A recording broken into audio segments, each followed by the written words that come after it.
আজকে আমি আপনাদের সাথে মুচমুচে রসালো চিড়ের পুলির রেসিপি শেয়ার করব। এই পুলিটি ওপর থেকে যতটা মুচমুচে ভেতরে ঠিক ততটাই রসালো। নমস্কার বন্ধুরা, আমি মৌমিতা, আপনারা দেখছেন মৌমিতার রান্নাবাটি। আমি যেভাবে পুলিটা তৈরি করেছি আপনারা যদি স্টেপ বাই স্টেপ ফলো করেন তাহলে এই পিঠে বাসি হয়ে যাওয়ার পরও এমনকি 2-3 দিন পর্যন্ত বেশ খাস্তা আর মুচমুচে থাকবে। তাই ভিডিওটি প্রথম থেকে শেষ পর্যন্ত দেখার অনুরোধ রইল। আর হ্যাঁ, ভিডিওটি ভালো লাগলে অবশ্যই একটা লাইক দিয়ে চ্যানেলটি সাবস্ক্রাইব করে আমার পাশে থাকারও অনুরোধ রইল। তাহলে আসুন এবার রেসিপিটি শুরু করা যাক। চিড়ের পুলি তৈরি করার জন্য আমি এখানে মেজারমেন্ট কাপের 1 কাপ চিড়ে নিয়ে নিয়েছি। মাপ অনুযায়ী এখানে 100 গ্রাম চিড়ে রয়েছে। প্রথমে চিড়েটাকে ভালো করে ধুয়ে পরিষ্কার করে নেব। চিড়ে আমি খুব ভালো করে ধুয়ে নিয়েছি। এবার একটা ছাঁকনির মধ্যে জল ঝরানোর জন্য রেখে দিচ্ছি।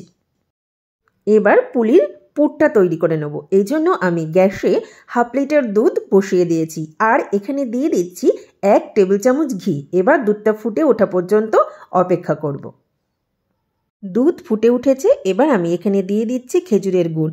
আমি এখানে 200 গ্রাম খেজুরের গুড় ব্যবহার করেছি। আপনারা চাইলে এখানে গুড়ের পরিবর্তে চিনিও ব্যবহার করতে পারেন। এবার আমি এই গুড়টাকে দুধের সাথে ভালো করে মিশিয়ে নিচ্ছি। গুড় দুধের সাথে খুব ভালোভাবে মিশে গেছে। আজকের পুরটা আমি সুজি দিয়ে তৈরি করব, তাই আমি এখানে নিয়ে নিয়েছি 1/2 কাপ সুজি। এই 1/2 কাপ সুজি অল্প অল্প করে দুধের মধ্যে দিয়ে ক্রমাগত নাড়াচাড়া করে এই সুজিটা খুব ভালো করে মিশিয়ে নিতে হবে। খেয়াল রাখতে হবে সুজি যাতে দলা পাকিয়ে না যায়, সেজন্য অবশ্যই কাজটা গ্যাসের ফ্লেম লোতে রেখে করতে হবে। সুজি আর দুধ খুব ভালো করে মিশিয়ে নিয়েছি। দেখতেই পাচ্ছেন দুধটা কিন্তু একদম শুকিয়ে গেছে। এইবার এখানে দিয়ে দেব 2 টেবিল চামচ গুঁড়ো দুধ। এই গুঁড়ো দুধটাও একবারে দেব না, অল্প অল্প করে গুঁড়ো দুধ দিয়ে খুব ভালো করে মিশিয়ে নিতে হবে।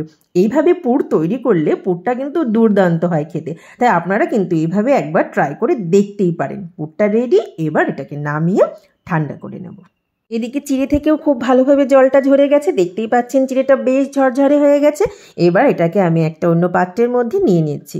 প্রথমে চিড়েটাকে হাত দিয়ে একটু ভালো করে চটকে নরম করে মেখে নিতে হবে। যদি দেখেন চিড়েটা খুব ড্রাই লাগছে সেক্ষেত্রে সামান্য গরম জল দিতে পারেন। আমি এখানে কোনো গরম জল ব্যবহার করিনি। আমি এমনি হাত দিয়ে এটাকে চেপে চেপে ভালো করে নরম করে একটু মেখে নিয়েছি। এবার এখানে আমি নিয়ে নিচ্ছি চালের গুঁড়ো। তবে এখানে কতটা চালের গুঁড়ো লাগবে সেটা আমি আপনাদের একদম শেষ পর্যায়ে গিয়ে বলতে পারবো। আমি অল্প অল্প করে চালের গুঁড়ো এখানে দিয়ে দিচ্ছি।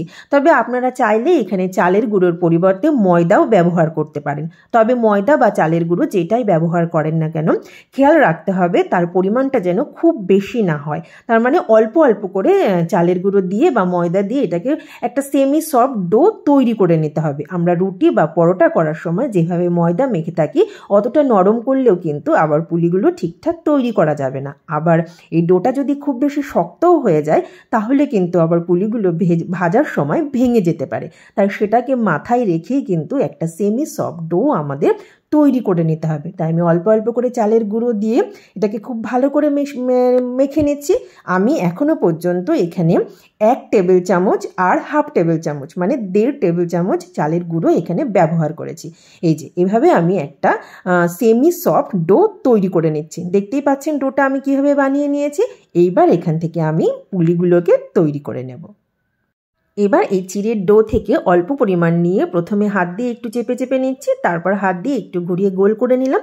এবার হাত দিয়ে চেপে চেপে একটা বাটির মতো তৈরি করে নিতে হবে, যেভাবে আমরা পুলি তৈরি করার সময় করে থাকি আর কি। এভাবে একটা বাটির মতো তৈরি করে নিচ্ছি ঘুরিয়ে ঘুরিয়ে। তারপর এইখান থেকে পুর নিয়ে পরিমাণ মতো পুর দিয়ে এই মুখটাকে বন্ধ করে দিতে হবে।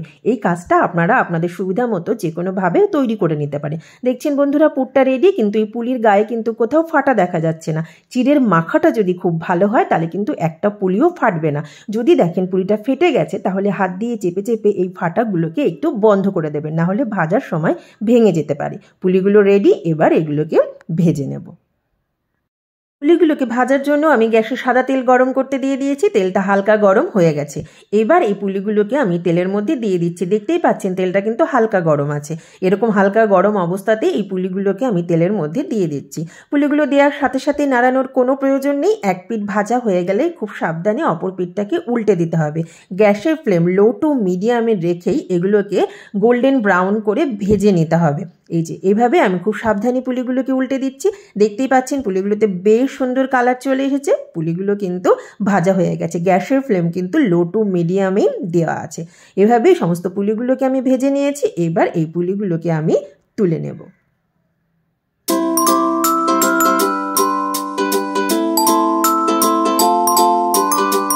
চিড়ের ভাজা পুলি পরিবেশনের জন্য একদম তৈরি। তবে আপনারা চাইলে এই ভাজা পুলিগুলোকে চিনি বা গুড়ের রস করে তাতেও দিতে পারেন। তবে আমি এই ভাজা পুলিগুলোকে পাতলা খেজুরের গুড়ের সাথে পরিবেশন করে দিয়েছি।